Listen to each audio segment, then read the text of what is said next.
하나님께서 우리에게 주시는 말씀, 구약성경 창세기 18장 1절에서 15절까지 말씀입니다. 창세기 18장 1절에서 15절까지 말씀, 하나님의 말씀 봉독할 때 여러분 경청하십시오. 여호와께서 마므레의 참나무들이 있는 곳에서 아브라함에게 나타나셨다. 마침 아브라함이 천막 입구에 앉아 있었다. 뜨거운 한낮이었다. 그가 눈길을 돌려 살펴보았다. 그런데 저기 앞쪽에 사람 셋이 서 있는 것이 아닌가. 아브라함이 그들을 보고서는 맞이하러 천막 입구에서 달려나가 땅에 엎드려 절했다. 그러고는 말했다. 손님, 저를 괜찮게 보신다면 저희 집에 들르시지요. 물을 조금 가져다 드릴게요. 손님들의 발을 씻고 나무 아래 편히 앉으세요. 빵도 조금 가져다 드리겠습니다. 드시고 기운을 차리세요. 그런 다음에 가시지요. 일단 저희 집에 들르셨으니까요. 그러자 그들이 대답했다. 주인장이 말씀하신 대로 하지요. 아브라함은 서둘러 천막에 돌아가 사라에게 부탁했다. 얼른 고운 밀가루 21리터를 치대어서 빵을 구워요. 또 아브라함은 소떼 한 태로 달려가서 부드럽고 좋은 송아지를 골라 하인에게 끌어다 주었다. 하인이 서둘러 요리했다. 아브라함은 요구르트와 우유를 가져왔다. 하인이 요리한 송아지도 가져와 손님들 앞에 놓았다. 아브라함은 나무 아래에 서서 손님들을 시중들고 손님들은 음식을 먹었다. 그들이 아브라함에게 물었다.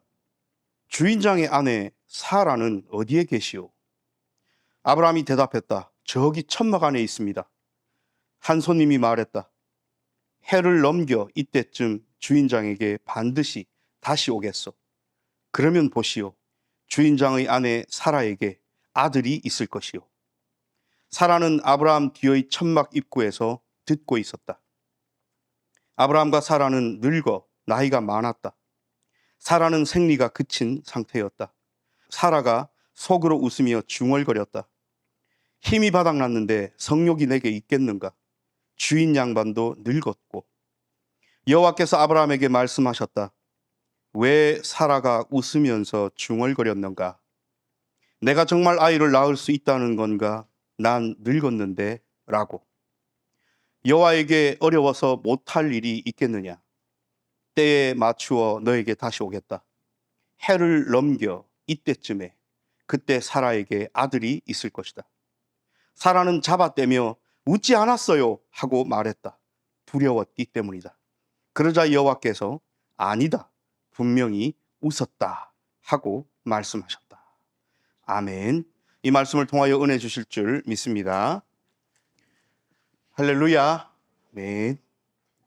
오늘 성령 강림절 후 6번째 주일 하나님께서 정말 오랜만에 창세기 말씀 주셨습니다. 오늘 우리가 읽은 창세기 18장 말씀, 새 인물이 존재가 아브라함에게 나타나셨고 이야기를 따라가다 보니까 그 셋 중에 한 분은 여호와 하나님이셨고, 그리고 여러분 이 바로 다음 날 소돔과 고모라 사건이 일어납니다. 막 급박하게 이야기가 진행됩니다. 그 뒷부분 가면 무섭잖아요. 끔찍한 일들도 있고. 그래서 안 좋은 이런 스토리들이, 심판의 스토리, 불과 유황이 떨어지는 스토리, 그런 스토리를 앞두고서 생명 주심에 대한 약속을 하시는 이야기가 오늘 우리에게 주어집니다. 이야기는 이렇게 시작합니다. 마므레 참나무 있는 곳에서 아브라함에게 여호와께서 나타나셨다. 그래서 이 이야기의 시작에 나타날 이 존재들 중에 한 분이 하나님이시다 라는 것을 이야기해놓고 이 화자가 시작을 해요. 아브라함이 천막 입구에 앉아 있었는데 때가 어느 때냐면 뜨거운 한낮입니다. 여러분, 이 중동 광야 사막지대에 뜨거운 한낮에 사람이 이동을 잘 합니까? 안 합니다. 힘들거든요. 뜨겁거든요. 덥거든요. 그래서 아브라함도 전혀 기대하지 않았을 겁니다. 혹 어떤 손님들이 지나가다가 찾아온다거나 눈에 띄는 것은 그늘이 지거나 뭐 이렇게 오전 중이라거나 요렇게 기대를 했을 건데, 이 땡볕에 한낮에 어떤 손님들, 존재들이 자기 집 앞으로 지나가는 것 만나고 바라보고서 멀리서 보고서 깜짝 놀랐을 겁니다. 그래서 아브라함이 그들을 보고서는 맞이하러 천막 입구에서 달려나갑니다. 땅에 엎드립니다. 사실 아브라함은 이 세 인물이, 이 존재가, 이 손님이 하나님이신지 천사인지 사람인지 모릅니다. 오늘 그렇게 인식했다고 적어놓지 않았습니다. 어쨌든 손님으로 생각하니 이 아브라함의 성정을 보여주는 거예요. 쫓아가서 엎드려 절하면서 손님들을 자기 집으로 초청합니다. 손님, 저를 괜찮게 보신다면 저희 집에 좀 들르시지요. 제가 물도 좀 드릴 거고, 발도 씻을 물도 드릴 거고, 빵도 드릴 거고, 고기도 드릴 거고. 그래서 나무 아래 편히 쉬셨다가 식사를 하시고 힘을 내시면, 기운을 차리시면 그때 갈 길을 가시지요. 여러분, 사실 이 이야기까지만 보면 이 손님들이 아브라함에게 어떤 이득이 된다거나 뭐 아브라함에게 도움이 된다거나 할 그런 이유가 없습니다. 그저 지나가는 사람들이었어요. 근데 아브라함은 이렇게 환대를 합니다. 근데 결과론적으로 이야기하면 아브라함의 이 손님들을 향한 환대는 여러분 잘한 겁니까? 못한 겁니까? 혹은 질문이 이렇게 돼야 돼요. 이 손님들이 어떤 존재들인지를 알고 있는 우리 입장에서 아브라함이 이 손님들을 대한 태도가 옳았습니까? 적절했습니까? 라고 물으면 너무나 적절했죠. 왜냐하면 하나님을 이렇게 대접한 거잖아요. 그건 결과론적 이야기입니다. 그런데 우리가 또 한 번 눈여겨봐야 될 것이 손님 3명이에요. 손님 3명인데 이제 아내 사라에게 부탁을 합니다. 여러분, 명령하지 않았어요. 아브라함 할아버지가 아내에게 음식 좀 해주십시오. 빵 좀 만들어 주세요. 라고 아내에게 부탁했습니다. 그런데 이 양을 생각해 보십시오. 오늘 우리 교회 성찬빵 만든다고 제가 90g의 밀가루를 썼습니다. 통밀을 90g. 오늘 말씀에 뭐라고 되어 있습니까? 사라에게 21리터의 고운 가루를 가져다가 빵을 좀 만들어 달래요. 여러분, 21리터로 빵을 만들면 그 양이 얼마나 많습니까? 그리고 여기 고운 가루, 고운 밀가루라고 표현된 이 고운 가루는 이 이후 성경에 같은 단어를 찾으면 소제물로 드리는 고운 가루, 하나님 앞에 곡식으로 드릴 때 드리는 고운 가루, 그리고 성소 안에 늘 하나님 앞에 드리는 진설병, 떡상 위에 떡을 만들어서 드리는 거 기억나시죠? 다윗이 사울에게서 도망 나와서 그 따르는 사람들과 함께 그 떡을 먹었지 않습니까? 그렇게 하나님 앞에 드리고 제사할 때 고운 가루를 썼다는 그 단어가 오늘 여기에 쓰였어요. 얼른 고운 밀가루 21리터를 치대어서 빵을 구워요. 잔치입니다. 잔치. 뒤에 보면 집에서 길리운 용사 318명이 있지요. 아브라함 집에. 그러니까 아브라함은 이 기회를 통해서 손님들을 대접하면서 잔치를 벌이는 겁니다. 집에 있는 모든 사람들이 함께 먹을 만한. 뒤에 더 합니다, 여러분. 새 손님들만 대접할 것 같으면 요만한 어린 양 새끼 한 마리 잡으면 되는데 오늘 뭘 잡았다고요? 송아지를 잡았습니다. 고기를 그렇게 잡고 또 요구르트와 우유도, 요구르트는 발효유입니다. 다양한 음식들을 차려서 손님들을 대접하면서 이 기회에 온 식구가 함께 혹은 바로 옆에 있는 사람을 불러설 수도 있고 잔치가 벌어진 겁니다. 다시 결과론적으로 말씀드리면 아주 적절하고 옳은 행위고 대접이었죠. 하나님이 내 집에 오셨다. 잔치를 안 벌일 수가 있습니까? 오늘 아브라함은 잔치를 벌렸어요. 이게 8절까지 내용입니다. 그랬더니 한 번도 이 오신 손님들에게 내가 아내가 있고 내가 결혼을 했고 내가 아이가 없고 내 아내의 이름은 사라이고 말한 적이 없어요. 위에 보면 그들이 아브라함에게 묻습니다. 주인장의 아내 사라는 어디에 계시고? 저기 천막 안에 있습니다. 해를 넘겨 내년에 이맘때쯤 다시 오겠어. 그러면 당신 아내 사라에게 아들이 있을 겁니다. 이거를 사라가 얼마나 고생했겠어요. 21리터 밀가루를 치대가지고 지금 빵을 금방 만들었고, 사실 여주인장이기 때문에 뭐 하인이 송아지를 잡아서 고기를 요리했다 손 치더라도 모든 것을 관장하셔야 된다 아닙니까? 그렇죠? 요구르트도 내와야 되고 우유도 꺼내와야 되고, 이게 단어 몇 개로 이렇게 이야기할 수 있는 것이 아니에요. 상도 펴야 되고 그릇도 갖고 와야 되고 의자도 놔야 되고 잔치니까요. 그래서 이 모든 것을 관장하고 좀 힘이 들었겠죠, 이 사라가.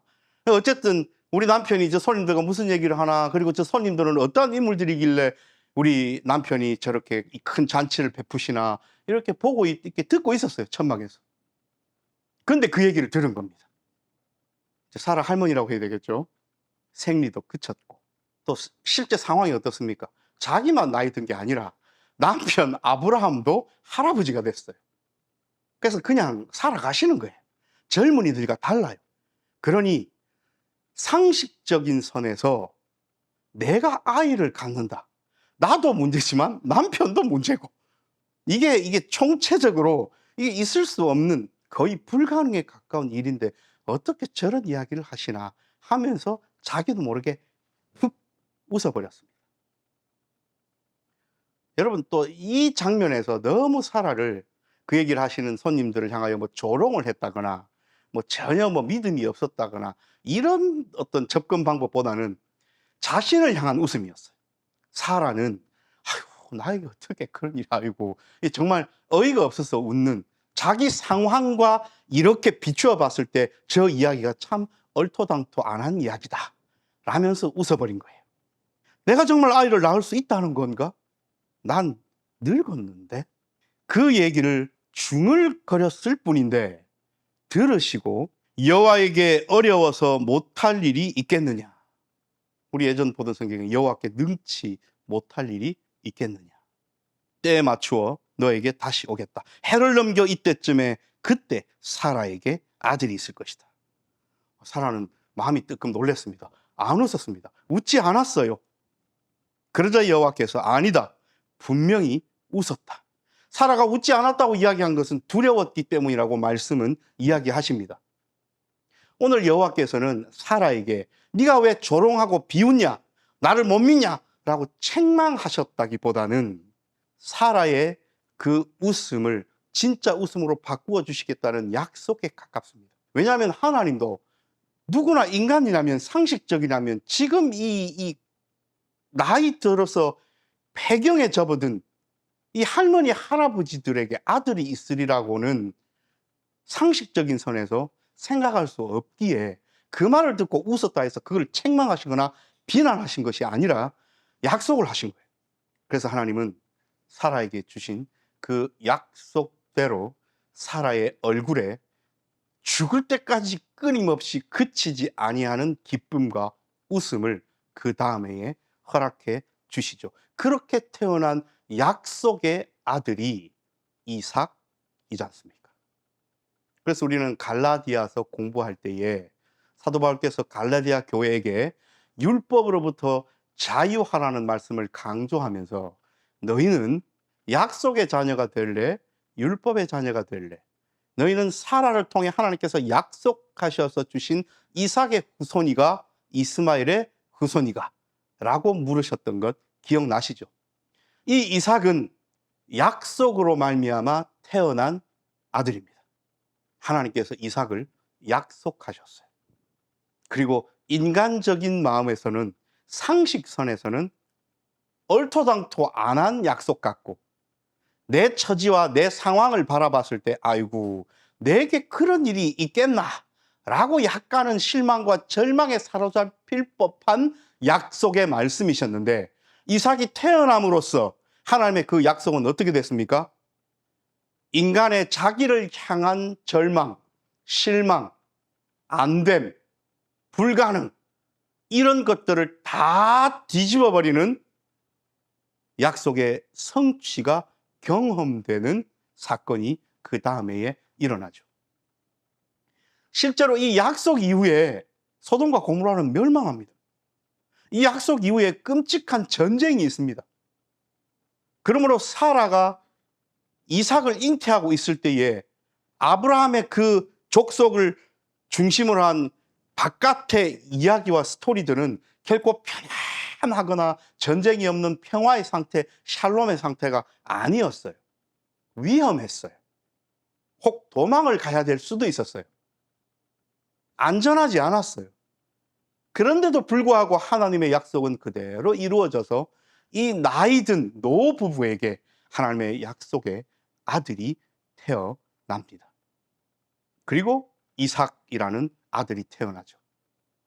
알고 계신 분도 계시겠지만 이삭이라는 인물의 이름의 뜻은 그가 웃었다입니다. 약속의 아들을 잉태하고 어렵고 힘든 가운데서 건강하게 아이를 낳고 그 아이를 키워나가는 엄마 된 사라의 얼굴에 여러분 웃음이 가실 날이 있었겠습니까? 하나님은 우리의 인생 가운데 이런 기쁨을 허락해 주십니다. 우리가 하나님의 손을 아유 그게 되겠습니까? 하면서 뿌리치려 할 때조차도 하나님은 우리 손을 꼭 잡고 계십니다. 자, 우리는 다시 한번 생각해 봐야 됩니다. 궁극적으로 우리에게 약속하셔서 우리는 절망과 실망과 아픔과 불가능에 사로잡혀서 죄의 종, 율법의 종 가운데 사로잡혀가지고 내가 이 죄를 어떻게 해결할까? 내가 이 죄를 어떻게 극복할까?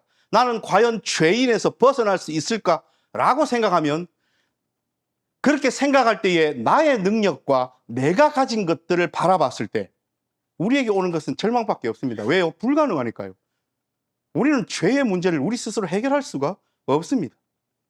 그래서 그나마 율법을 받은 유대인들은 어떻게 생각했습니까? 내가 비록 죄인인데 내가 어떻게 할 수 없는데 저 율법을 오롯이 지키면 내가 구원받을 수 있다라고 믿고 있었던 사람들.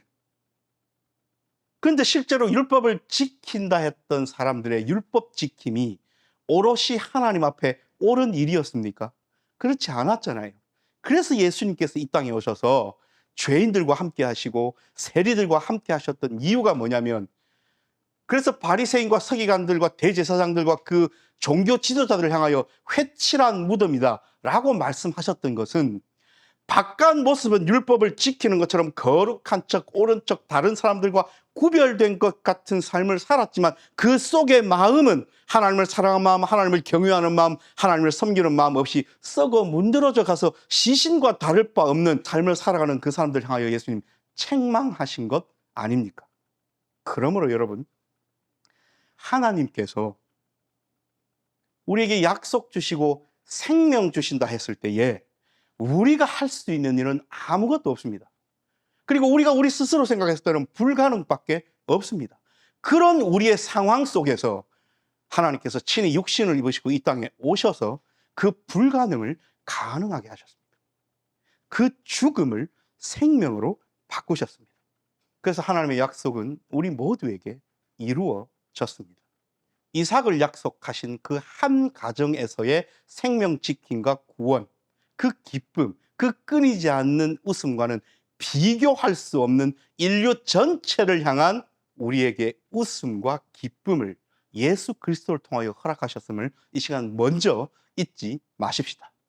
그런 다음 우리의 구체적인 삶을 한번 돌아보십시다.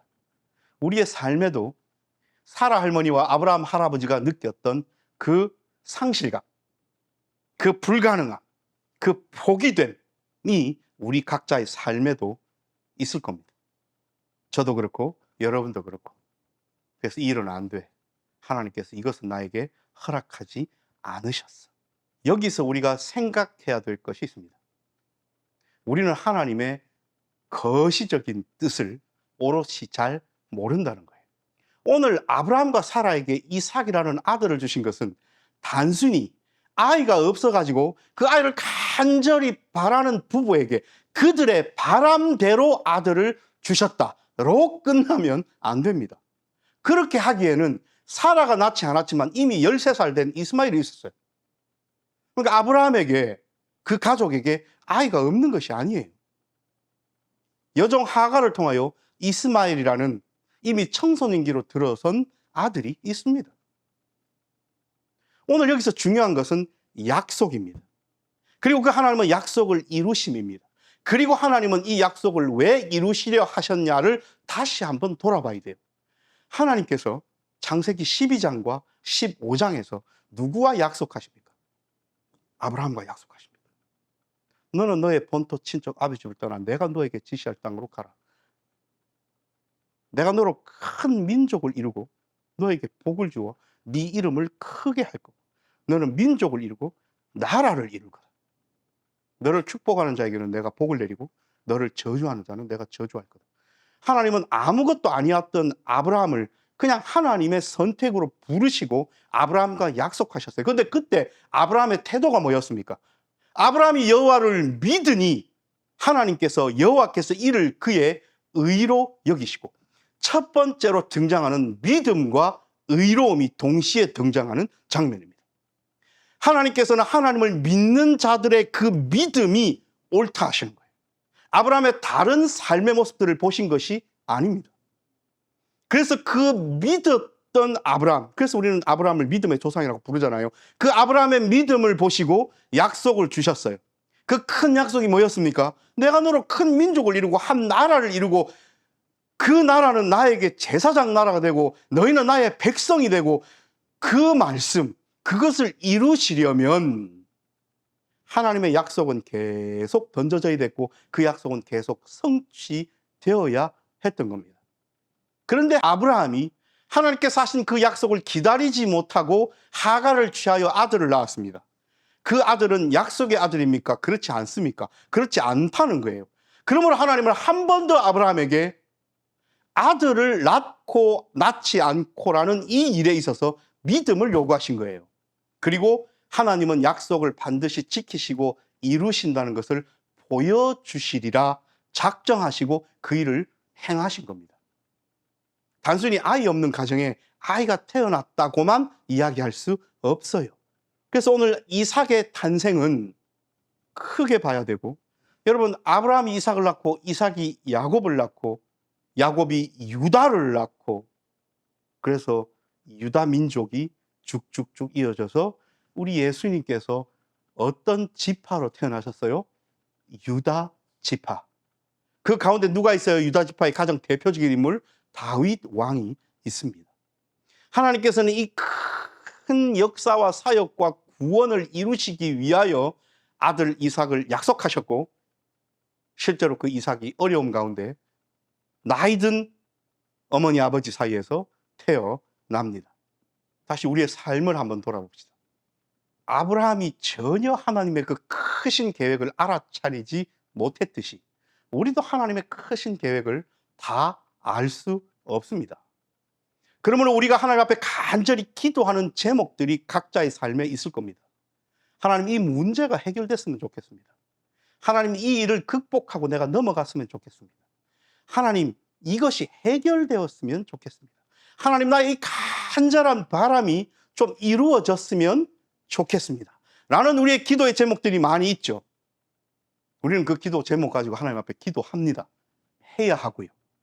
그런데 그것이 이루어지는 것을 하나님 앞에 맡겨드려야 돼요.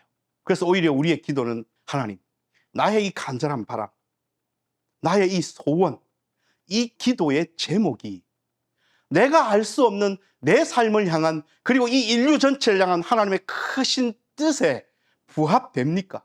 그렇다면 속히 이루어 주십시오. 하나님, 내가 좀 하나님의 그 크신 뜻을 알 수 있겠습니까?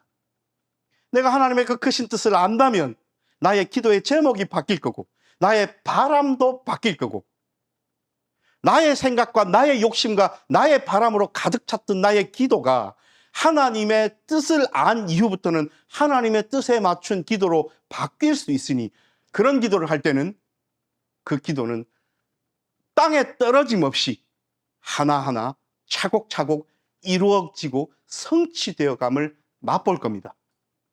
그럼 우리의 기도는 힘이 있는 거예요. 그러면 우리의 기도는 성취감이 있는 거예요. 그러면 우리의 기도는 하나하나 이루어져 가는 겁니다.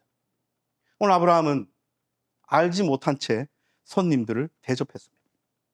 여호와 하나님께서 자기 집에 찾아오셨다는 것을 알고 대접했더라도 오늘 이렇게 대접한 것보다 더 대접할 수 없을 만큼 아브라함은 최선을 다해서 이 손님들을 대접했습니다.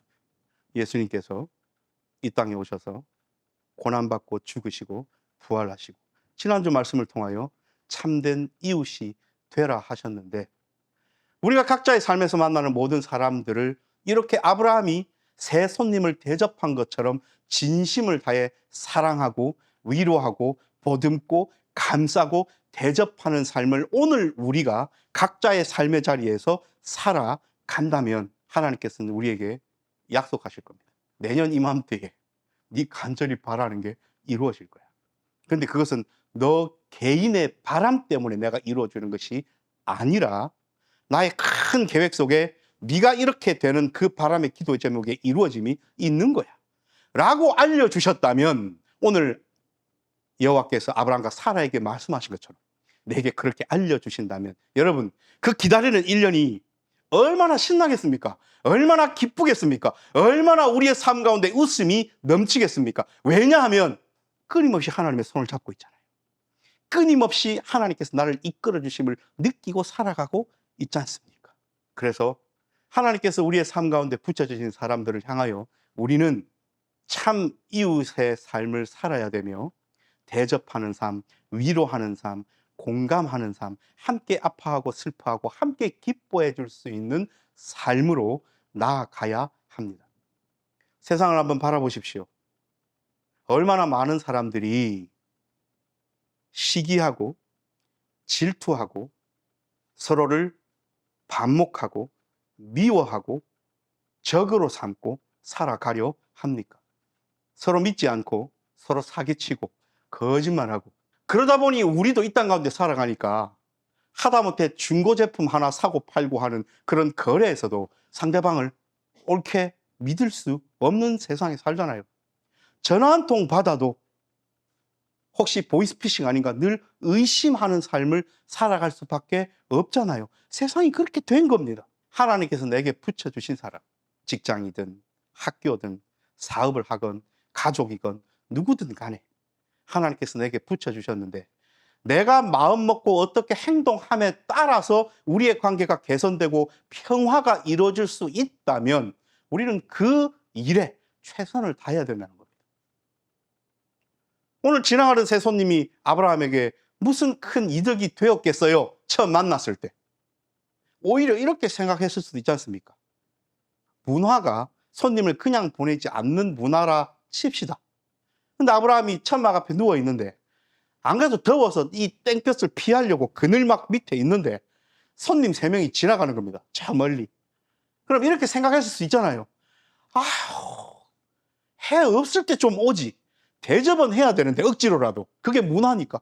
왜 하필 이 땡볕에 와가지고 우리를 힘들게 하노? 라고 생각했을 수 있지 않겠습니까? 근데 오늘 말씀은 그런 얘기가 없어요.